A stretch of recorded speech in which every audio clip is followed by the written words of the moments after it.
Всем добрый вечер. Мы сегодня вновь читаем книгу Анна и Эльза «Холодное сердце 2. Звездное волшебство». Начинаем читать. Такая вот большая красивая книга.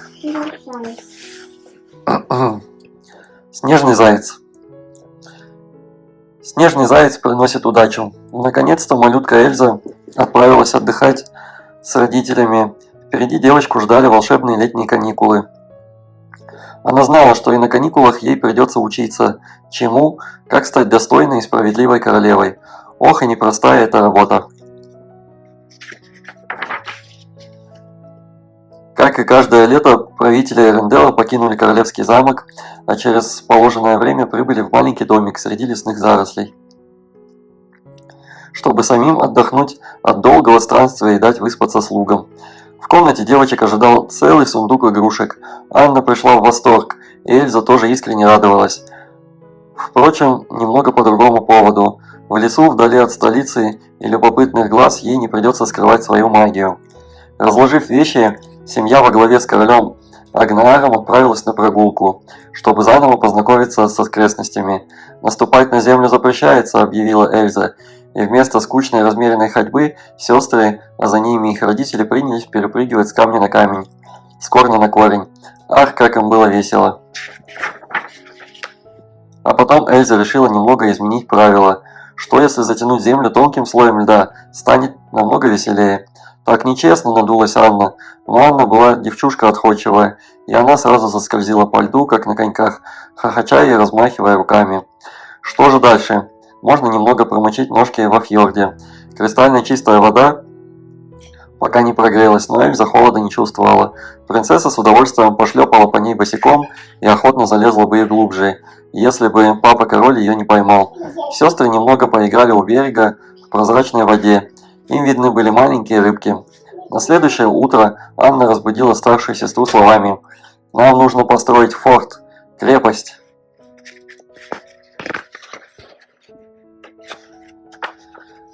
Стулья, одеяло, подушки. Скоро был готов целый замок. Но бантики на столбиках кровати постоянно развязывались. Да и ладно, Эльза свободно воспользовалась магией и заморозила их. Повеселившись, сестры спустились завтракать. Мама приготовила их любимые блинчики. «Ты должна учиться даже здесь, дорогая», – негромко напомнила королева Идуна Эльзе. «Пуф, что за каникулы такие?» Эльза села напротив мамы возле камина. Когда-нибудь она станет королевой Эренделла, поэтому ей нужно изучать множество разных вещей, порой довольно скучных. «Назови мне имена первых 10 правителей Эренделла», – попросила мама. «Не так уж и сложно, ведь все они ее родственники». Вот над другими вопросами Эльзе пришлось поразмыслить. Когда с опросом было покончено, наступило время урока хороших манер. Перед десертом нужно ополоснуть пальцы в чаше с водой, терпеливо настаивала королева свою старшую дочку. Затем она объяснила Эльзе, что означают рисунки на тарелках. Цветок крокуса, герб королевства, который был выбран за то, что он символизирует возвращение весны. Северное сияние означает союз короля и королевы, а снежный заяц – легенда, в которую верят все эрендельцы, ведь он приносит удачу тем, кто сможет его поймать. Эльза с трудом дождалась конца занятия. Все так и манило ее скорее воссоединиться с Анной. Сестрички обустроили себе кухонный уголок и начали играть в то, что пьют чай. Эльза была королевой, а Анна чужеземной принцессой, и они рассказывали друг другу, как все устроено в их королевствах. Теперь нужно было подать угощение, но у играющих сестер не оказалось блюдечек. Эльза потихоньку взяла на кухне те тарелки, которые ей больше всего понравились. «Чай слишком горячий», – засмеялась принцесса Анна. Эльза улыбнулась ей и создала для нее снежок. Сестры веселились, пока не раздался звон. Кажется, они заигрались. Тарелка с зайцем разбилась вдребезги. Маленькая Эльза громко расплакалась. Как же она будет править целым королевством, если не может даже уследить за блюдечком? «Все будет хорошо, сестренка», – попыталась утешить ее, обнимая как можно крепче. «Я в этом уверена». Эльза во всем призналась родителям, ей было так стыдно. «Никто не ждет, что ты будешь идеальной», – утешила ее мама. «Все короли совершают ошибки. Хорошо, что иногда у них есть магия, а иногда им помогают мудрые советники». И королева Идуна рассказала дочкам легенду про зайца, приносящего удачу. Вот, стань, посмотри. Всей семьей Агнар, Идуна, Эльза и Анна снова отправились на прогулку, и королю пришла в голову мысль, что если им развести костер и пожарить на огне зефирки, вечером так приятно слушать треск костра и есть сладости. Так и поступили. Вечерело. Вволю обнимавшись с родителями, девочки отправились спать, но Анна совсем не устала. «Расскажешь мне про привидений?» – попросила она сестру. Конечно, Эльза на ходу придумала историю про симпатичное привидение, которое любит отдыхать в летнем домике. Оно читает книги и иногда завывает в камине. Сестры задремали, крепко прижавшись друг к другу. Чуть позже Эльза проснулась, не понимая, что ее разбудило, и обнаружила, что Анны в кровати нет, и ни в одной комнате дома, и в саду ее нет. Встревоженная Эльза выбежала во двор и увидела, что плащ сестры лежит у опушки леса. Водятся ли в лесу голодные звери? Анна в опасности? Чтобы успокоиться, Эльза создала для себя большой снежок. И тут ей почудилось, будто она что-то услышала. Может быть, это ветер прошуршал в листьях? Или все-таки чей-то голос? «Эльза, беги сюда!» Точно, это же звонкий голосок Анны. «Я нашла снежного зайца!» Эльза увидела сестру на дне глубокой ямы. Анна обнимала большого белого зайца. А тот вроде был вовсе не против. «Ты должна нам помочь», — сказала Анна. «Попробуй взять меня за руки», — попросила Эльза, но Анна не смогла дотянуться. А когда она разжала руки, заяц выскочил и был таков. «Вернись, вернись!» Малышка чуть не плакала от огорчения. «Ты должен был принести нам удачу!» Эльза поняла, она просто обязана вытащить сестру из ямы. В лесу никто не смог бы ей помешать использовать магию. Сначала у нее получился только тонкий слой льда на дне ямы. Анна начала выписывать по нему пируэты, как заправская танцовщица. Со второй попытки Эльза создала ледяную горку. Анне нужно было просто влезть на нее. Сестренка легко выбралась из ямы и бросилась Эльзе на шею. «Почему ты так сильно хотела найти снежного зайца?» – спросила Эльза. «Для тебя!» – воскликнула Анна, – «чтобы он принес тебе удачу, когда ты станешь королевой. На всякий случай». Эльза подумала, что никакая другая удача ей не нужна, ведь у нее уже есть самая прекрасная младшая сестра на свете. Вернувшись домой, девочки рассказали родителям, что случилось. «Я горжусь тобой, Эльза», – произнесла Идуна, – «когда-нибудь ты станешь великой королевой».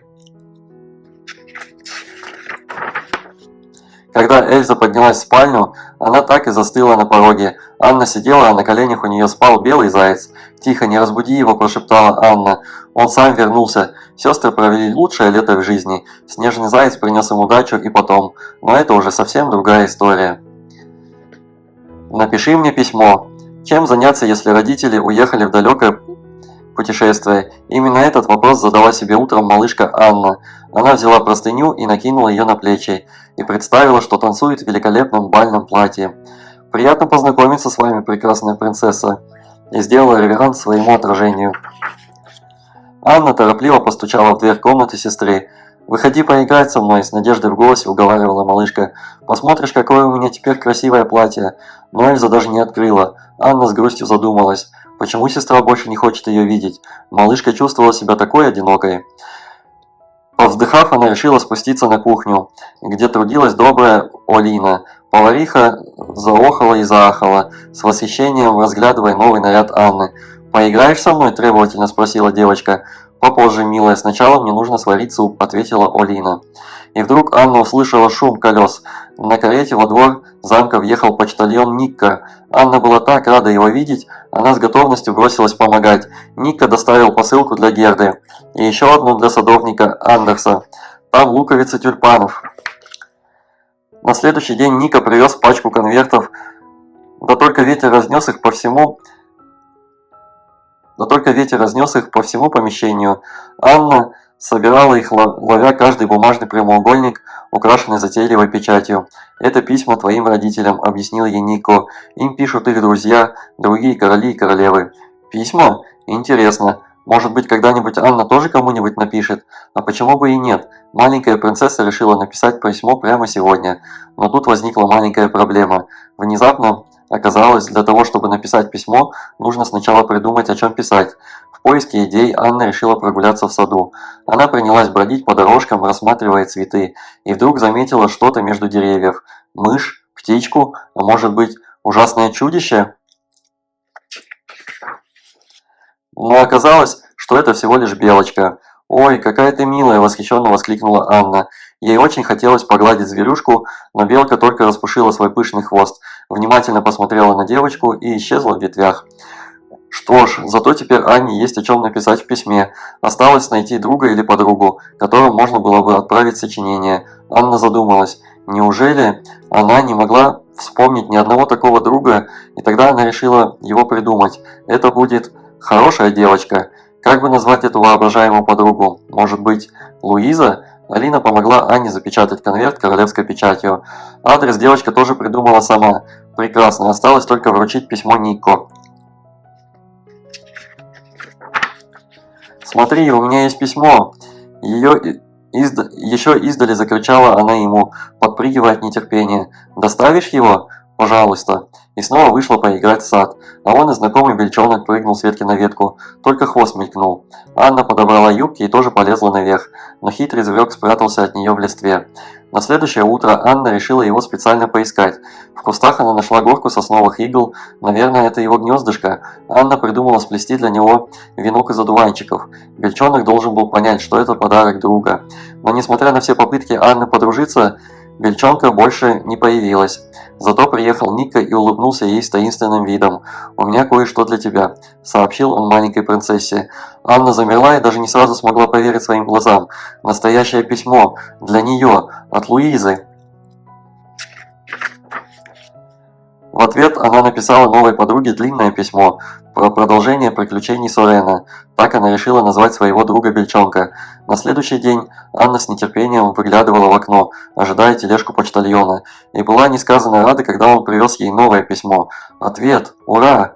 Во время урока с мисс Ларсен Анна могла думать только о своем письме, чтобы написать Луизе в этот раз. «В облаках витаете, ваше высочество», – неодобрительно заметила учительница. Совсем скоро Луиза прислала Анне сюрприз – красивый гладкий камешек. Анна была на 7-м небе от счастья. Каждый день она замечала, что у нее с новой подругой обнаруживается много общего. Обе они любят шоколад, игру в прятки и зиму. Просто удивительное совпадение, как говорила сестра Эльза, что означает, что они родственные души. Анна пришла в библиотеку, там она услышала странный шум, словно кто-то ворочался в камине. Кто там? Призрак? Эльза как-то рассказывала, что привидения любят шуметь в камине. Но нет, это оказался Сорен. Как зверек попал в замок? Что он тут делает? Ты, наверное, король белок и выбираешь себе дворец? На всякий случай серьезно спросила Анна. И тут ее осенило. Она решила построить маленький замок и спросить Луизу, не сможет ли та что-нибудь ей посоветовать. Ее подруга ответила большими буквами, конечно, да, а чуть ниже подсказала хорошее место в дворцовом саду. Интересно, откуда она знала про королевский сад? И порекомендовала положить побольше палочек и листьев. Под удивленным взглядом Сорена Анна долго строила замок, а потом очень устала и заснула в библиотеке. Проснувшись, какой сюрприз! Она получила новое письмо, но на нем стояла королевская печать Эренделла. Анна вдруг поняла, что ей писала не Луиза, а кто? Наверное, Олина. Разочарование девочки было таким тяжелым. Она бросилась на кухню, чтобы поскорее расспросить обо всем повариху. «Это не я, честное слово», – поклялась Алина, и Анна ей поверила. Но от кого же тогда письмо? Тайна, загадка, интрига. К счастью, Анна смогла утешиться общением с Бельчонком. Тут она вспомнила про сестру. Бедная Эльза, у нее вообще нет ни одного друга, чтобы развлечь ее. Сестренка решила написать целую книгу, пересказывая все приключения Его Величества Сорена. Она положила письмо на поднос, который несла Алина. В этот момент Анна услышала, что кто-то прибыл в замок. Король с королевой вернулись. Вне себя от радости Анна бросилась к папе с мамой и не увидела, что Эльза просунула под дверь письмо. Письмо с королевской печатью, которое должен был доставить маленькой принцессе Никко. Самый счастливый момент. Однажды утром Крестов стал собираться в поход. Он собирался сделать Анне необыкновенный подарок, а найти его можно было только в Черных горах. Туда юноша и держал путь. Как всегда, его лучший друг Свен был готов протянуть руку помощи, точнее сказать, копыта. «Фонари захватил?» – спросил Свен, хотя голос его звучал как-то подозрительно. Сильно напоминал голос Кристофа. «Конечно, приятель», – отозвался Кристоф. «А морковку не забыл?» – напомнил Свен. «Не забыл, вот она». Кристоф угостил своего друга, тот радостно захрумкал и больше не разговаривал. «И не забудь Кирку!» – раздался другой голос. В разговор вступил Олаф. «Помнишь, в прошлый раз остался без инструментов?» «Спасибо», – машинально поблагодарил Крестов. Потом вдруг обернулся и удивленно посмотрел на Снеговика. «Олаф, а с чего ты взял, что мне нужна кирка? Ты ведь в поход собрался, верно?» Не отставал любопытный Снеговик. Крестов почесал затылок. Он надеялся сохранить свое путешествие в тайне, но врать верному другу не хотел. «Да, поднимусь в Черный город», – ответил он. «Наконец, меня туда водили в детстве тролли. Прогуляюсь, погляжу, сохранились ли пещеры, где мы играли». «Ух, как здорово!» – обрадовался Олаф. «Неужели хочешь с нами?» – удивился Крестов. «Нет, лучше в следующий раз», – отказался Олаф. «Анне привезли новую книгу, и она обещала, что даст мне почитать. Говорить там столько интересного». И довольный Снеговичок ускакал. Крестов и Свен облегченно выдохнули и переглянулись. Чуть не попались. До Черных гор путь не близкий, но Крестов и Свен упорные. Они поднялись к самой вершине и отыскали вход в давно позабытую заброшенную шахту. В подземелье стояла кромешная тьма. Хорошо, что друзья захватили с собой фонарики. Крестов повесил их на ветвистые рога Свена, и олень стал немного похож на новогоднюю елку. Крестов внимательно оглядел стены, выбрал нужное место, достал кирку и ударил по камню. Раз, другой, работа кипела всю ночь. Наконец в глубине что-то блеснуло. Вот оно, с радостным возгласом Крестов поднял с земли причудливый угловатый кристалл. «И все? Это же обыкновенный камень», – с сомнением прогудел Свен. «Не переживай», – ответил Крестов. «Мы еще не закончили». Путешествие продолжилось. Теперь Крестов и Свен направились в долину живых камней. Стоило им приблизиться, как валуны зашевелились, и навстречу друзьям радостно высыпали тролли. Каждому хотелось обнять давнего друга. «Ну как, раздобыл?» – приступил к расспросам Клифф, приемный отец Кристофа. Крестов достал из сумки найденный камень и показал троллям. «Великолепно!» – просияла Бульда. «Как раз то, что надо». Но Свена до сих пор терзали сомнения. Неужели этот камень и есть самый лучший подарок для Анны? И тут целая компания троллей рассеялась вокруг камня, доставала крохотные инструменты и принялась за работу. Они долго стучали молотками по камню, что-то вырезали из него, сдували пылинки, пристально вглядывались по очереди, перемигивались, кивали, снова стучали молотками и через несколько часов предъявили результат. Поразительно! Из невзрачного камушка получился сверкающий бриллиантовый шедевр. Это же обручальное кольцо! Свен и Крестов застыли, как завороженные, затаив дыхание. «Вот это красота! Расскажи нам, как ты собираешься делать ей предложение», – осведомилась Бульда.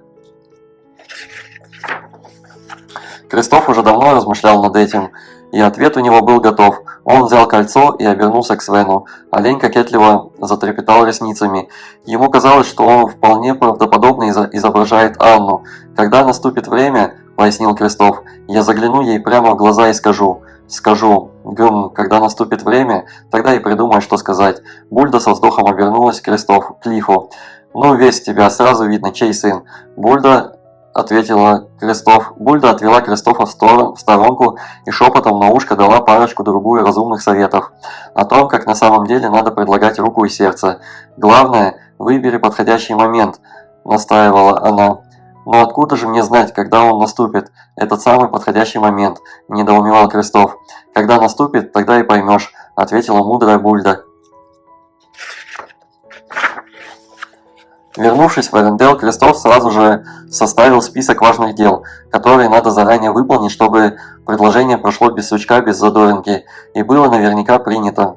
В первую очередь он попросил благословения у Эльзы. Она сразу согласилась, Крестов даже не думал, что это получится так легко. Потом надо было выбрать самое подходящее время и место, а вот с этим оказалось посложнее.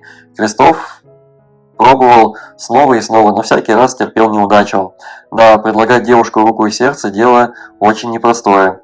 И когда Крестов уже совсем было впал в отчаяние, когда решил, что самый подходящий момент так никогда и не наступит, вдруг раз – и он наступил. Крестов встал перед Анной на одно колено, точь-в-точь, как учила Бульда, и достал из кармана обручальное кольцо.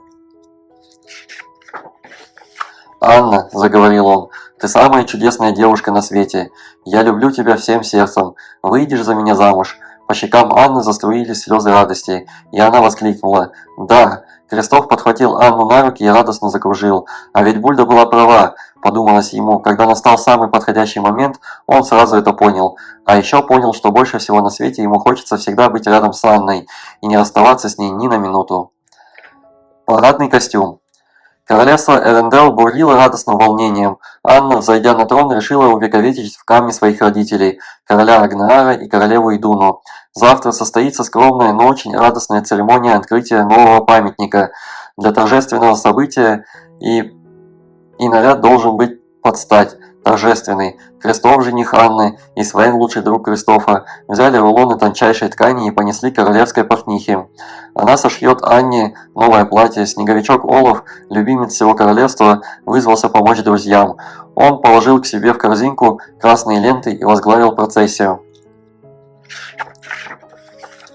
Друзья явились в швейную мастерскую. «Какое платье Анна наденет на церемонию?» – полюбопытствовал Олаф.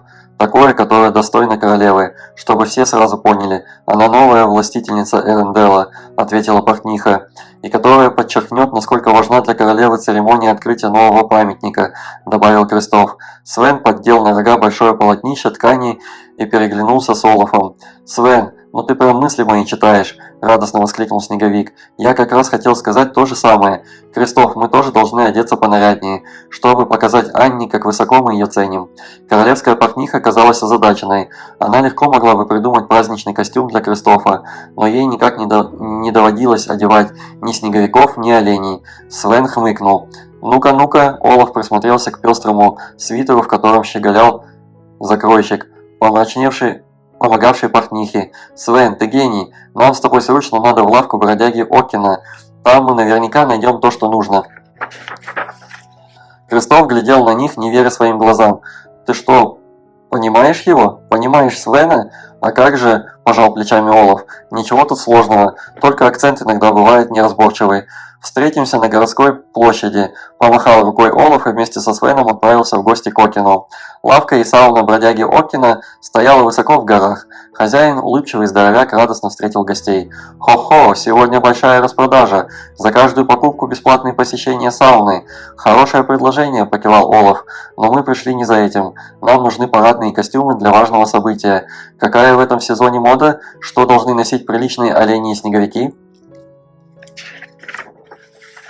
У Оккена загорелись глаза. «Ну, разумеется, у него найдется как раз то, что нужно. Пойдемте в отдел готового платья», – позвал он друзей.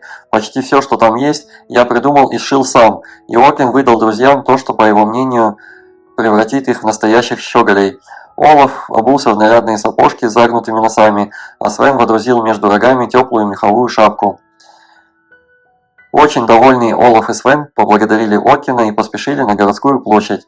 Там их ждал Крестов, но увидев друзей, он почему-то не разделил их восторга. «Что же вы на себя нацепили?» – полюбопытствовал он. «Торжественный наряд для важного события», – гордо ответил Олаф. «Что ж, все это действительно подойдет для какого-нибудь важного события», – согласился Крестов. «Только, пожалуй, не для того, которое предстоит нам». С тяжелым вздохом Олаф и Свен сняли причудливые наряды.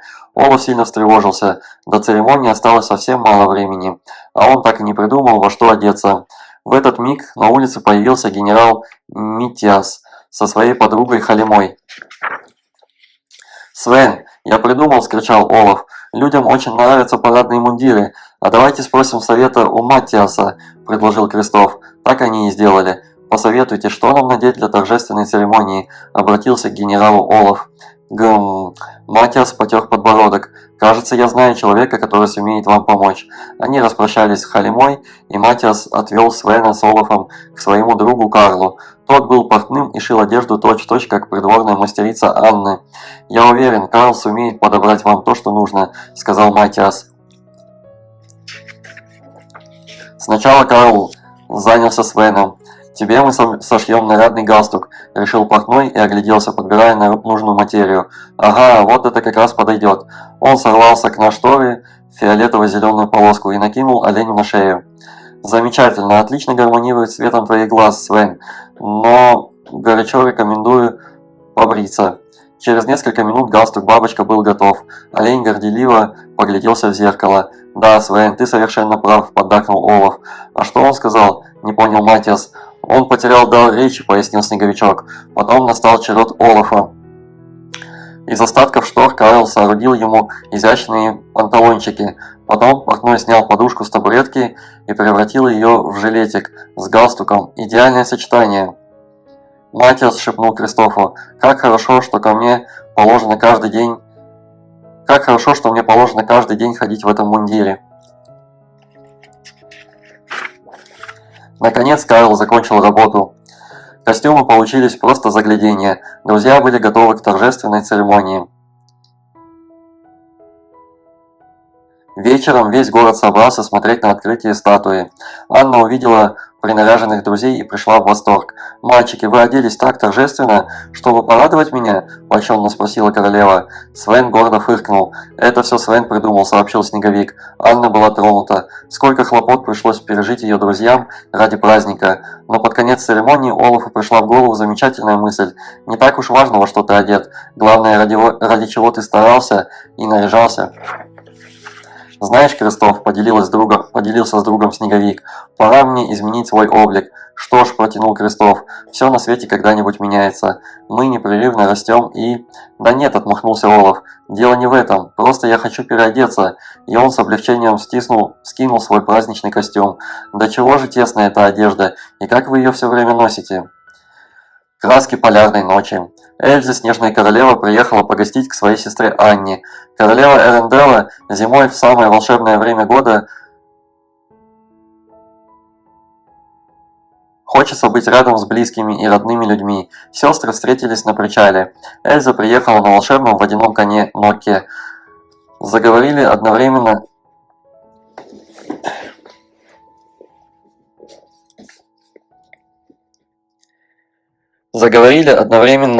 обнимались и смеялись, и вдруг увидели маленького мальчика, плачущего на скамейке.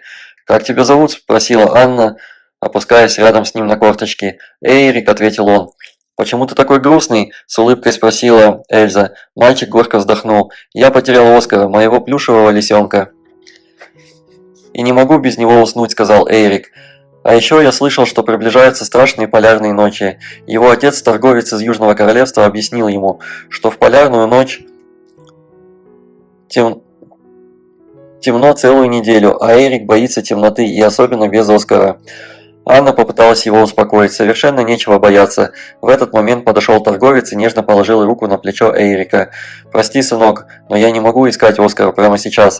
Я должен работать», — сказал он. «Если позволите, мы только рады будем помочь ему найти игрушку», — предложила Анна. Торговец с благодарностью согласился. «Очень мило с вашей стороны. Эрик никогда не был в Эренделе, и мне будет спокойнее, если он будет с вами. Ведь с королевой он точно не потеряется». Он помахал им на прощание и ушел. «Чем вы сегодня занимались с Оскаром?» – спросила Эльза. «Мы пошли в город и перекусили на главной площади», – сказал Эрик. «Давай начнем искать там», – предложила Анна. Когда они покидали Доги, Эрик внезапно остановился. Солнце садилось за горизонт. «О нет!» – воскликнул мальчик. «Ночь уже приближается». Анна улыбнулась. «Здорово, наслаждаемся представлением». «Каким еще представлением?» – спросил мальчик. «Волшебными огнями и красками полярных ночей», – объяснила Анна, указывая на линию горизонта. Мальчик удивленно посмотрел вверх и ахнул от восторга. Эльза взмахнула руками, создавая парящие в воздухе ледяные кристаллы, будто зажигала волшебные звезды. Их грани отражали те же невероятные цвета, что и небо и поверхность фьорда. «И еще много волшебного можно увидеть, пока мы ищем Оскара», — сказала Анна, беря Эйрика за руку. Мальчик радостно пошел с Анной и Эльзой в город, где эрендельцы принялись зажигать повсюду фонари и свечи. Вокруг каждого дома уже стояли сияющие ограды. «Для чего все эти огни?» — спросил Эйрик. «Люди зажигают свечи, которые мерцают словно звезды в небе, чтобы отпраздновать начало полярной ночи», — объяснила Эльза. Анна подошла к пожилой женщине, которая украшала дверь своего дома. «Вы случайно не видели плюшевого лисенка?» – спросила она. «Нет, извините, ваше высочество», – ответила женщина. «Вон там дети мастерят светителей. Может быть, они знают больше?» «Что за светители?» – воскликнул Эрик. «Подожди, пока ты их не увидишь», – сказала Эльза. Главная площадь превратилась в волшебное место, в пору любой сказки. Дети лепили особых снеговиков, которые держали фонарики, создавая красивые световые эффекты. Этих-то снеговиков и называли светителями. Анна, Эльза и Эрик спросили ребятишек, видели ли они Оскара, но плюшевый лисенок никому не попадался. Эрик очень удивился, увидев, что его ровесники спокойно играют в темноте. «А им не страшно?» – спросил он. «Совсем не страшно», – отозвалась Анна. «Наоборот, они счастливы, ведь им обычно не разрешают играть в темноте. потому что она приходит поздно. Они могут сделать столько всего, что им обычно не удается. Например, рассказывать истории у костра или лепить снежных ангелов тьмы, со смехом добавила Эльза. Темнота – это неплохо, понизив голос, сказала Анна Эрику на ушко. Она успокаивает, помогает отдохнуть, мечтательно вздохнула Эльза. И только во тьме мы можем наблюдать звезды.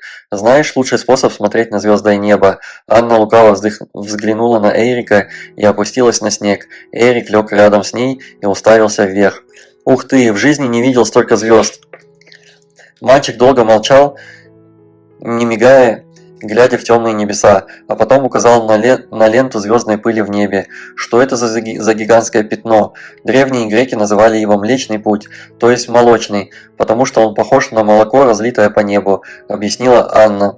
«Как бы я хотел, чтобы Оскар тоже это увидел», – грустно признался Эрик. Сестры переглянулись, на городской площади не было и следа лисенка. Внезапно появился Олаф.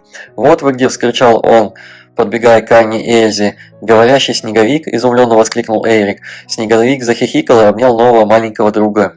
«Привет, меня зовут Олаф, и я обожаю теплые объятия». Эрик радостно обнял его в ответ.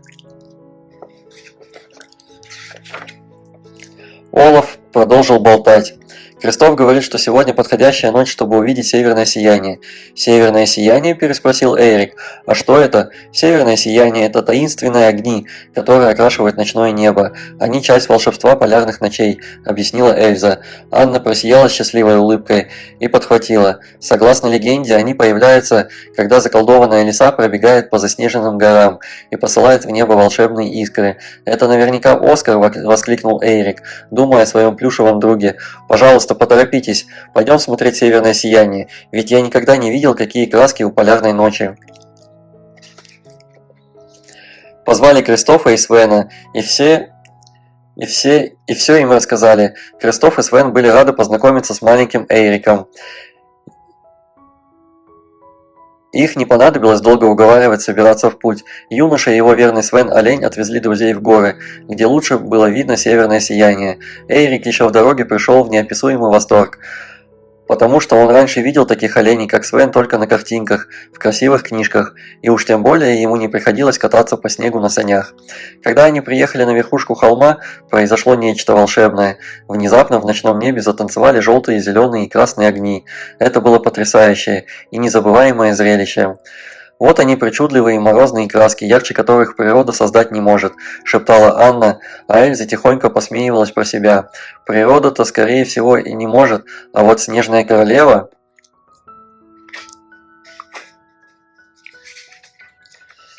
Эрик обнял Анну. «Теперь я понимаю, куда и почему ушел Оскар. Он же должен был раскрасить северное сияние. У него отлично получилось», – воскликнул Олаф. Мальчик улыбнулся. «А когда он закончит, он придет к кому-нибудь еще и защитит от самого страшного, как защитил меня от темноты?»